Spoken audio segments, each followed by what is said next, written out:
Hello students, आज मैं आपको कुछ निबंध बता दे रही हूँ, छोटे छोटे वाले। जैसे कि पहला है विद्या। तो विद्या को आप इस तरह से पैराग्राफ में लिख सकते हैं, या फिर आप चाहें तो इसको पॉइंट बना के भी लिख सकते हैं। जैसे कि पहला पॉइंट मान लो हमने ये लिखा, अस्माकं जीवने विद्यायाः अति महत्वम अस्ति। हमारे जीवन में विद्या का बहुत अधिक महत्व है ना। विद्या अर्थात ज्ञान। विद्याहीनः नरः पशु समानः अस्ति।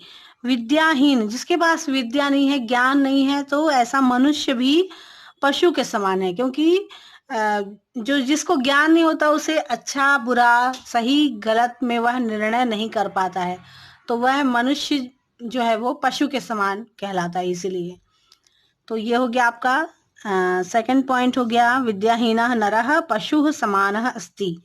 फिर है तीसरा, विद्या अज्ञानस्य दूरीकरोति ज्ञानस्य प्रसारयति च। विद्या अज्ञान के अंधकार को दूर कर ज्ञान का प्रसार या उजाला फैलाती है। विद्या जो है वो ज्ञान के अंधकार को दूर कर ज्ञान का प्रकाश फैलाती है। फिर चौथा पॉइंट हो जाएगा, विद्या अपूर्व धनम अस्ति। विद्या जो है वह अपूर्व धन है। विद्या का धन ऐसा है जो कभी भी क्षति नहीं हो सकती जिसकी। फिर है विद्या धनम चौरम चौरह न हार्यम। विद्या धन ऐसा धन है जिसको चोर नहीं चुरा सकते, कोई आपसे छीन नहीं सकता। छठवां जाएगा, विद्याम व्यये कृते वृद्धिम आयाति। विद्या ऐसा धन है जिसको आप जितना बांटेंगे वह और बढ़ेगा, है ना। विद्या का धन ऐसा धन है, विद्या रूपी धन, जो बांटने पर बढ़ता है। विद्या विनयम ददाति। विद्या जो है, जो ज्ञानी पुरुष जो होते हैं वो नम्र होते हैं, और नम्रता के साथ साथ वो जानते हैं कि सबसे कैसा व्यवहार करना चाहिए, छोटे लोगों से कैसा व्यवहार करना चाहिए, बड़ों से किस तरह का व्यवहार करना चाहिए। तो विद्या जो है वो विनय देती है। विद्या विनयम ददाति। फिर है विद्यावान पुरुष सर्वत्र पूज्यते। जो विद्वान या विद्यावान पुरुष है, विद्वान तो ठीक है परंतु विद्यावान, जिसके पास विद्या रूपी धन है, वह हमेशा उसकी सराहना होती है, उसका सम्मान किया जाता है हमेशा। आप अगर आप आसपास भी देखेंगे अपने, तो जो ज़्यादा पढ़ता है उसके पास सब लोग पूछने के लिए जाते हैं कि ये हम किस तरह से करें। तो ये एक प्रकार का आत्म गौरव आत्म सम्मान की बात है। अगर आप विद्या ग्रहण करते हैं और ईमानदारी से ग्रहण करते हैं तो आप इतने परिपूर्ण हो जाएंगे स्वयं में कि लोग आपके पास आएंगे, आपको कहीं जाने की जरूरत नहीं है। आप स्वयं इतने सक्षम हो जाएंगे कि आपके हर काम करने के लिए, अगर आप कोई काम करना चाहेंगे तो लोग उसमें आपकी सहायता तो करेंगे ही, और आपसे सलाह भी लेंगे।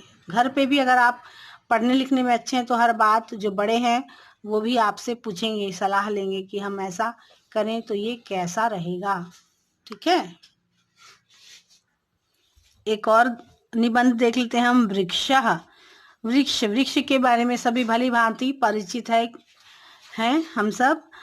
तो पहला इसका पॉइंट है, अस्माकं देशे वृक्षाः पूज्यन्ते। हमारे देश में वृक्षों की पूजा की जाती है। आपने देखा होगा कि कभी बरगद के पेड़ की पूजा की जाती है, कभी पीपल के वृक्ष की। हर शनिवार को पीपल के वृक्ष के नीचे दीपक जलाने की प्रथा है, हम जानते हैं ये बात। तो वृक्षाः जीवनस्य आधारः सन्ति। वृक्ष जो है वो हमारे जीवन का आधार है, क्योंकि वृक्षों के द्वारा ही जल का भी संचय होता है और हवा शुद्ध होती है। ये सारी चीजें वृक्षों से के कारण ही संभव है। वृक्षहीना भूमिः मरुस्थली भवति। बिना वृक्ष के भूमि जो है वो मरुस्थल हो जाती। मरुस्थल अर्थात जहाँ पर रेत ही रेत होती, मिट्टी नहीं होती। वृक्षाः परोपकाराय फलन्ति। वृक्ष जो है वो परोपकार करने के लिए फल उसमें लगते हैं, क्योंकि वृक्ष अपना फल स्वयं तो नहीं खाते हैं, उसका फल, वृक्षों का फल दूसरे ही खाते हैं। वयम वृक्षेभ्यः पुष्पाणि फलानि काष्ठानि औषधयः च लभामः। हम वृक्षों के द्वारा पुष्प, फल, लकड़ियाँ और औषधियाँ प्राप्त करते हैं, हमको लाभ होता है वृक्षों से। वृक्षाः वायु प्रदूषणम दूरीकुर्वन्ति। वृक्षों के द्वारा ही वायु प्रदूषण दूर होता है। हम इसलिए ज़्यादा से ज़्यादा वृक्ष लगाने का प्रयास करते हैं लोग आजकल, ज़्यादा से ज़्यादा वृक्षारोपण का कार्य करते हैं। वृक्षाः भूक्षरणं नद्याः पुरं मरुप्रसारं च रुन्धन्ति। जो भूक्षरण अर्थात भूमि का कटाव और नदियाँ जो ज़्यादा बाढ़ आती है, ये सब वृक्षों के कमी होने के कारण ही है।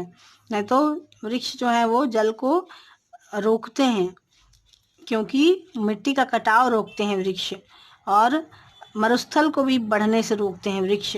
वृक्ष लगाएंगे तब तो फिर मिट्टी होगी, और जहाँ मरुभूमि होती वहाँ रेत ही रेत होती, मिट्टी नहीं होती, इसलिए वह मरुभूमि, वहाँ पर कोई वृक्ष नहीं लग सकते हैं।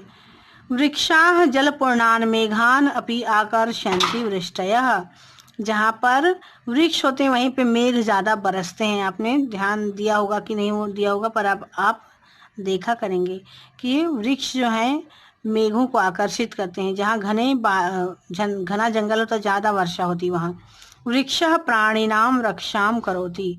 वृक्षों में अनेक पशु पक्षी आश्रय लेते हैं, और पक्षी तो ज़्यादा से ज़्यादा घोंसले बनाकर रहते, तो उनके आश्रय स्थली भी है वृक्ष। इस तरह से हमारे जीवन में वृक्षों का बहुत ज़्यादा महत्व है। तो एक निबंध ये आपका हो सकता है।